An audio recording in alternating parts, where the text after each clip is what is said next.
Tararani charitable trust कडून जी दहीहंडी आयोजित केली जाते त्या ठिकाणी जाणार आहोत। तारामती चॅरिटेबल ट्रस्ट यांच्याकडून दरवर्षीच ही दहीहंडी आयोजित केली जाते आणि त्याच ठिकाणी आता आपण थेट जाणार आहोत। आमच्या प्रतिनिधी सीमा आढे आपल्या सोबत जोडल्या गेल्या आहेत। सीमा, तारामती ट्रस्टची दहीहंडी दरवर्षी या ठिकाणी मोठ्या संख्येने गोविंदा पथक येत असतात, यंदाही अशाच मोठ्या संख्येने गोविंदा पथक या ठिकाणी आले।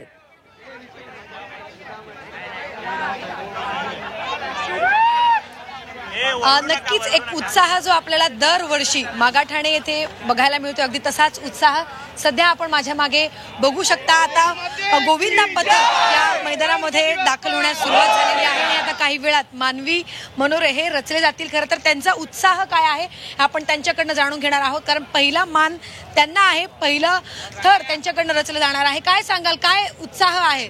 उत्साह तर खूप भरपूर आहे। सगळी पोरं पहिलेच वर्ष आहे आमचं दहीहंडी पथकचं, उत्साह खूप आहे आणि मजा येणार आहे पुढे हंडीमध्ये।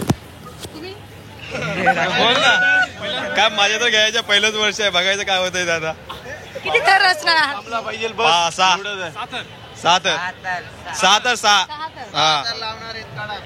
तुम्ही काय सांगाल, किती थर आणि किती उत्साह आहे? आम्हाला भरपूर उत्साह आहे, कारण पूर्ण महिनाभर आम्ही मेहनत केली या दिवसासाठी।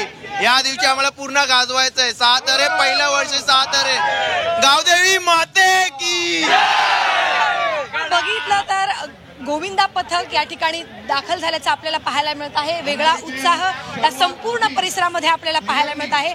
आपल्यासोबत गोविंद आहे, काय सांगशील बाळा, काय उत्साह? प्रॅक्टिस झाली का तुझी? प्रॅक्टिस झाली का? प्रॅक्टिस झाली का? किती दिवस प्रॅक्टिस? एक महिना। तू किती दिवस?